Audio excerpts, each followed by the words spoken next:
Friends, good afternoon. I welcome you all to this media event following the meeting between Honorable External Affairs Minister Dr. S. Jaishankar and UK Foreign Secretary, Right Honorable Dominic Raab. The sequence of events will be as follows.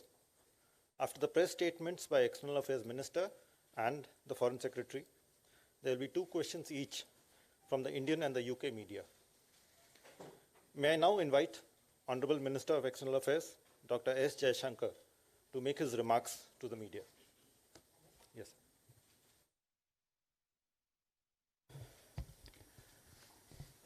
Good afternoon. Let me say that it's a great pleasure to meet all of you at the conclusion of my talks today with the British Foreign Secretary Dominic Raab.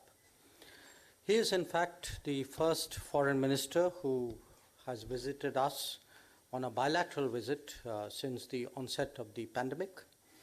And I take his presence here today not only as a good augury for our relationship, but also for an early return to life as we used to know it.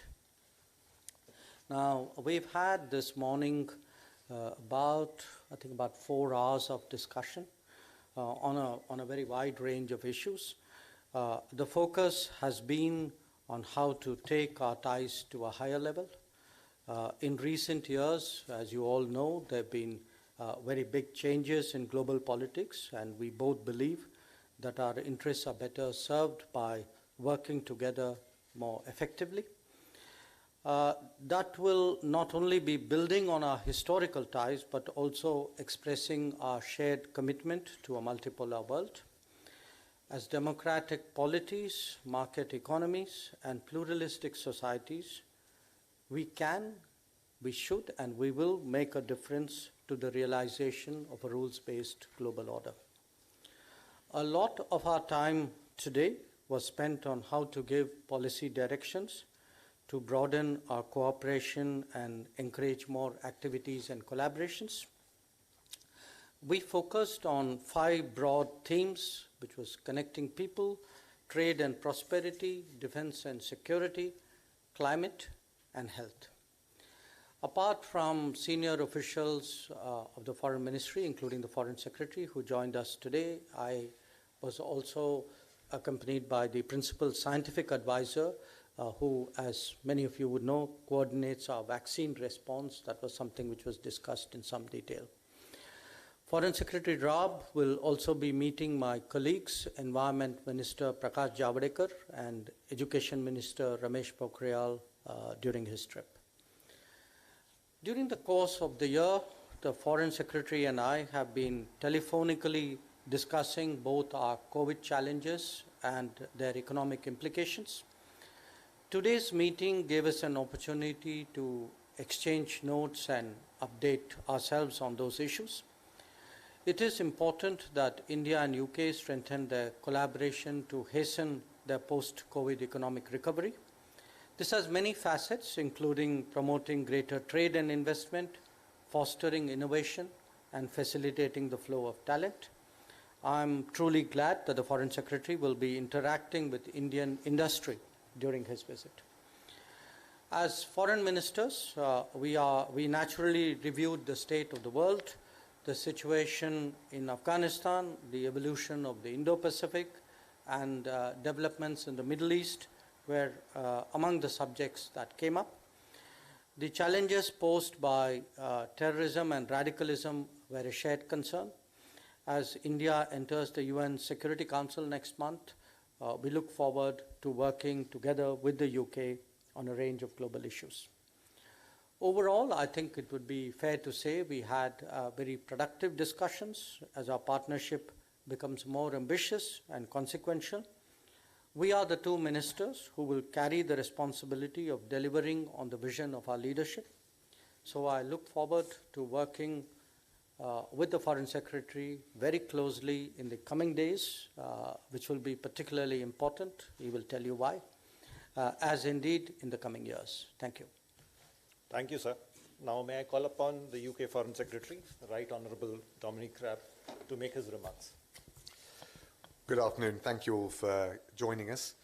And thank you, Minister Jaishankar, for your very warm welcome here in Delhi. Can I just start by saying what huge admiration I have for this country. You're the world's largest democracy, the country with one of the highest number of scientists and engineers, a leader in tech, a leader in solar and wind energy, and a huge presence on the global stage. So it's a great pleasure to be here with Dr. Jaishankar and to discuss our shared plans for an even closer future relationship. We agreed on key elements of a 10-year UK-India roadmap so that we can deliver a step change in ambition for the relationship between our two countries. We look forward to taking this forward in 2021, including through the UK's presidency of the G7 and also our presidency of the UN Climate Change Conference, and as we see and welcome India return to the UN Security Council. And it's very much with that in mind that I'm pleased that Prime Minister Johnson has invited Prime Minister Modi to join the UK-hosted G7 summit next year. And Prime Minister Johnson has also gratefully accepted the very generous invitation to attend India's Republic Day celebrations in January, which is a great honour. I think, as we discussed today, we share the belief that we can do even more together on our shared priorities in the months and years ahead. And for the UK, we see those priorities along the following lines. First of all, we want to deepen our economic partnership. We already have a strong and growing trade relationship. In the year before the pandemic hit, the bilateral trade between India and the UK grew at a vibrant 11%. Our investment relations support over 500,000 jobs in each other's economies, including many UK jobs in tech and telecoms. What we want to do is take that to another level, working towards agreeing an enhanced trade partnership next year, which itself will be, we hope, a stepping stone towards a future free trade agreement. And I think that can unlock huge opportunities for British and Indian businesses, lowering barriers in areas like food and drink, healthcare and life sciences, IT, data, chemicals and financial services. So I think some exciting possibilities ahead. Second, we're committed to building a stronger defence and security partnership with our Indian friends. That will help us tackle shared issues of concern, whether it's terrorism, maritime security, including things like piracy in the Western Indian Ocean. It will also help us to respond to the new challenges, the emerging challenges, like space and cybersecurity. And we want to work together to ensure our telecoms networks, our 5G networks, are more secure and resilient. Third, there's climate change. Prime Minister Modi has been very clear this is a real priority for India. We recognise India's global leadership in this area through the International Solar Alliance and the Coalition for Disaster Resilient Infrastructure. And as hosts of the UN Climate Change Conference in Glasgow next year, we will also be playing a leading role ourselves. We want to see an ambitious outcome that really helps to shift the dial on climate change. India's made real strides on renewable energy. We want to keep building on our partnership internationally in this area. And finally, I should also mention we want to deepen our partnerships in education, research and innovation. Our countries are both leaders in this field. It's an area of complementarity but also comparative advantage, and I think there's a huge scope for further collaboration together in a collaborative international setting. In the UK, we give a warm welcome to thousands of Indian students and academics in the UK each year. They make an incredible contribution to our country. We treat them, we feel they're very valued guests, and we prize the contribution that they make. And perhaps the proudest example of our partnership today is on COVID-19. Oxford University and AstraZeneca and the Serum Institute, India, have been working very closely together. And the Institute is now planning to produce 1 billion doses of the Oxford vaccine by the end of next year, many of which will be destined for low and middle income countries. And that is the UK and India working together to transform people's lives around the world. We want to take advantage of the new vaccines not only to protect our own people, but to make sure the most vulnerable and the poorest countries around the world get an equitable distribution and access. So I think in these areas and many others, our partnership can be a powerful force for good in the region and in the world at large. And that's why a closer relationship with India and the wider Indo-Pacific region is really one of the very highest foreign policy priorities for the UK government. Dr. Jaishankar, thank you again. Thank you, sir. Moving on, I will now invite questions for our dignitaries here. First up, we'll have two questions from the Indian media. Huma from the Financial Express, followed by Maha Siddiqui from CNN News 18. Maha, you can go first. My question is both for Mr. Raab and for Dr. Jaishankar. Netherlands has become the third country recently, third European Union country to have a strategy on Indo-Pacific. The UK Indo-Pacific Commission has also come out with a policy called the British Tilt. Now we'll also be seeing the largest warship, UK is sending its largest warship to the Indian Ocean next year. Is this all an indication of the fact that India's vision of Indo-Pacific is getting more traction and understanding?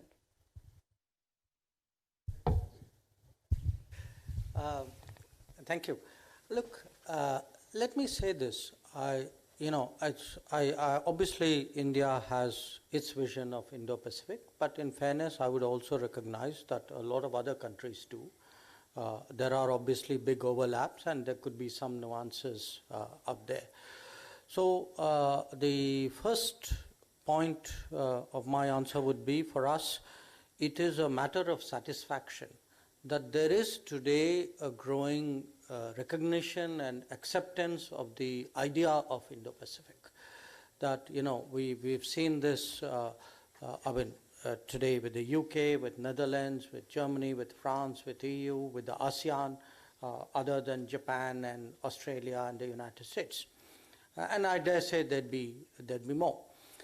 The Indo-Pacific is a reality, because at the end of the day, what is it about? It's a articulation of globalization, the fact that you can't deal with different theaters in a sort of watertight way, and that the kind of challenges that today the world faces, the global issues, whether it's climate change, whether it's maritime security, whether it's terrorism, even the opportunity to increase connectivity, all these require a larger arena, more coordinated efforts. And I would certainly say we definitely welcome a greater interest and attention which the UK is devoting to the Indo-Pacific, and we certainly look forward to working with you in different manifestations. I mean, there will be the political and security aspects of it, but as I said, there are many other aspects, and I would particularly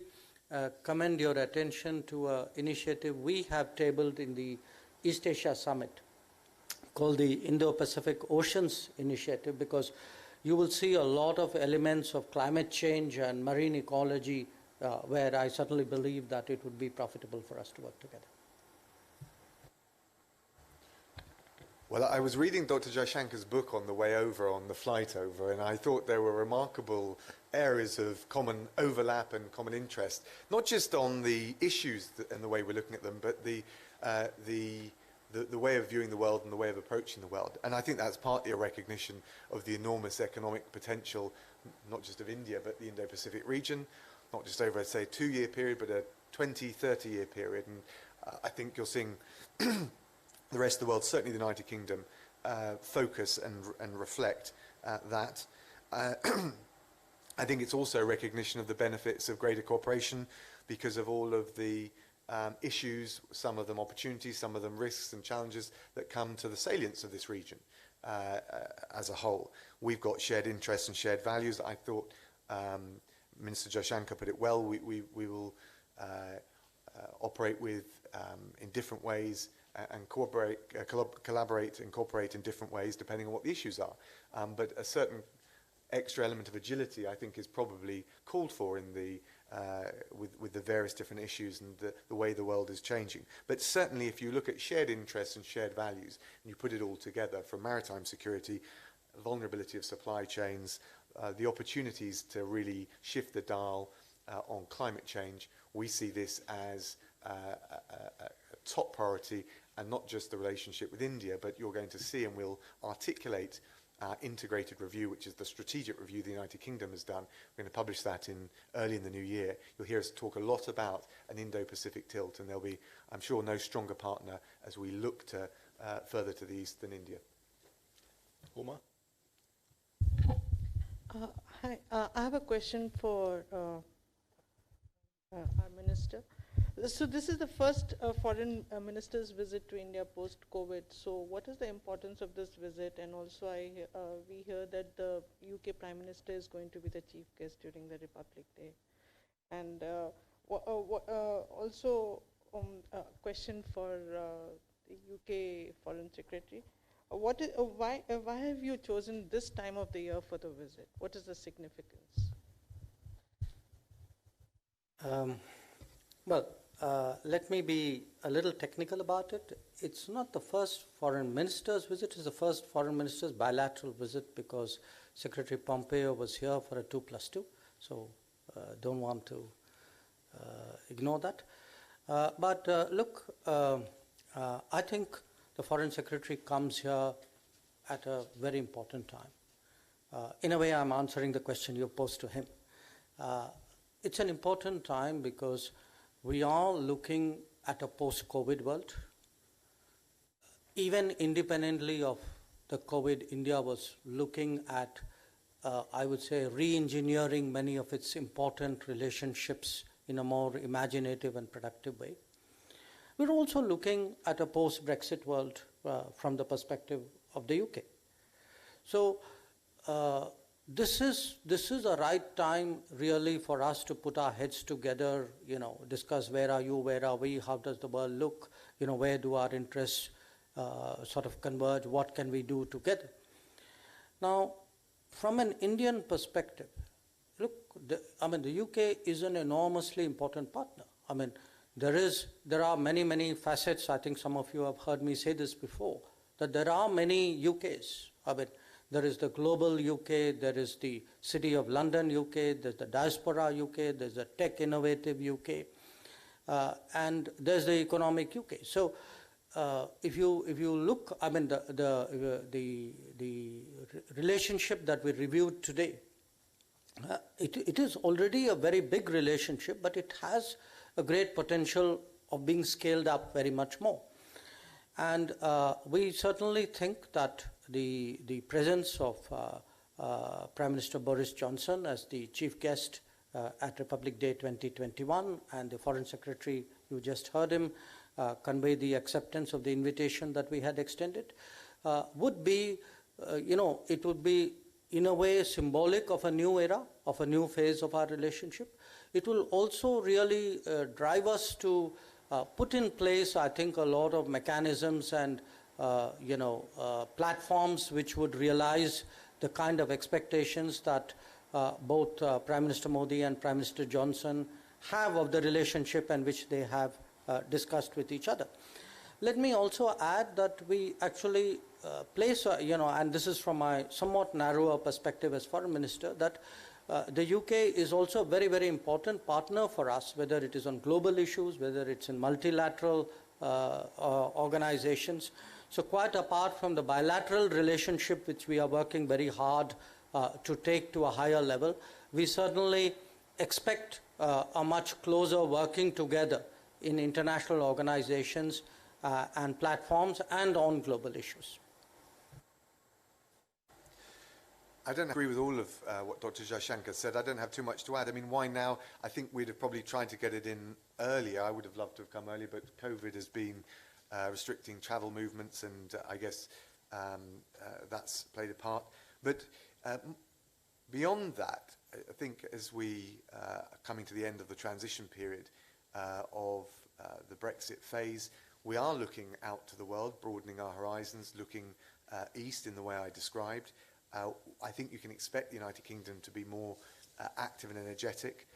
In particular, we've been talking about this Indo-Pacific tilt.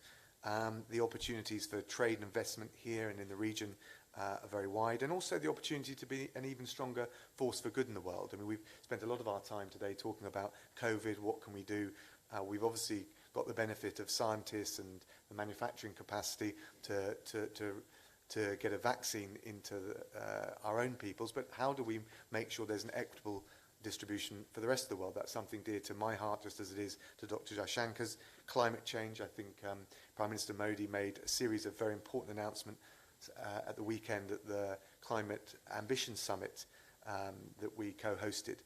So in all of these areas, it's not just about the trade and investment, although that's important for both our peoples and our businesses, but also about being an even stronger force for good in the world. And we see a lot of our shared interests and values in common with India. Thank you. From the UK media, we have questions from Stephanie Findlay of Financial Times and Sanjay Jha from ITV News. Stephanie, would you like to go ahead?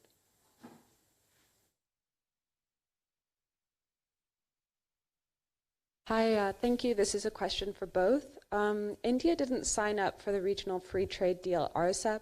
What is different about the UK-India relationship that these talks would materialize in a free trade agreement? And what are sticking points under negotiation right now?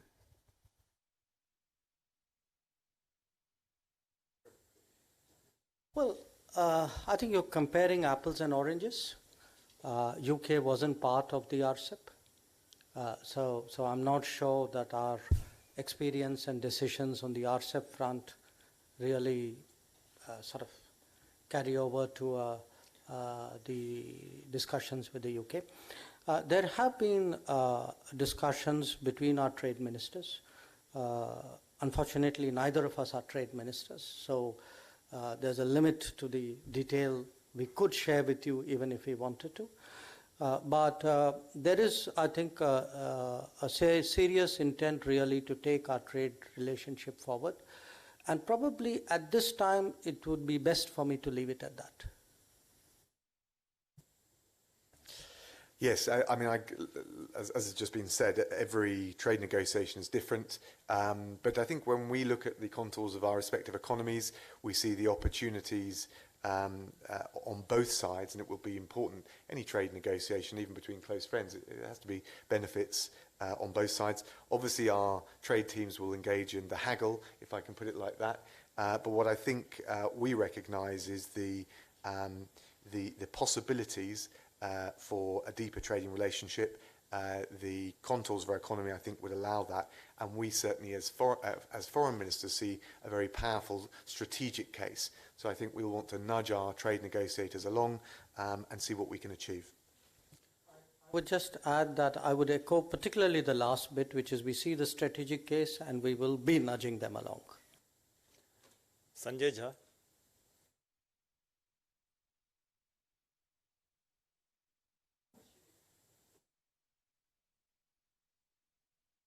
Foreign Secretary. One question is about obviously domestic issue, and second about your trip to India. Firstly, with many nations locking down for Christmas, is it the right time for UK to lift restrictions? Won't it lead to a third wave? My second question is about your trip to India. How optimistic are you for a trade deal with the European Union? If you don't get a deal, doesn't that weaken your position to make a trade deal in India, for which you are primarily here? So firstly, on what we're doing over Christmas, obviously we've gone from the national lockdown into the tiered approach. We have another review point on Wednesday, as has already been, I think, foreseen in the media, and we've made it clear. We're going to make sure we've got a very tight grip on the virus going into Christmas, but I do think it's important for people to be able to have, over that 5-day period, the opportunity to spend time with some loved ones, and we built in the slack around Christmas to our wider approach, both in terms of the tiered approach, but also the community testing. So we're bearing down on the virus. We need to see ourselves through to the spring when we hope that we'll have a vaccine in place to change the whole nature in which we address the virus. But I do think it's important for people to be able to spend time with their loved ones over Christmas. On the EU FTA, look, the negotiations are ongoing. We'll, as the Prime Minister said, leave no stone unturned. But equally, there's going to be a change at the end of January. And I think sometimes we've been too myopically focused just on Europe, whereas actually one of the advantages of leaving the transition period is we'll regain control over our ability to strike free trade deals with the rest of the world. And certainly if you look at India and the Indo-Pacific region and take a long-term view, that's where the growth opportunities of the future will be. Thank you. This concludes the media event. I thank you all for joining.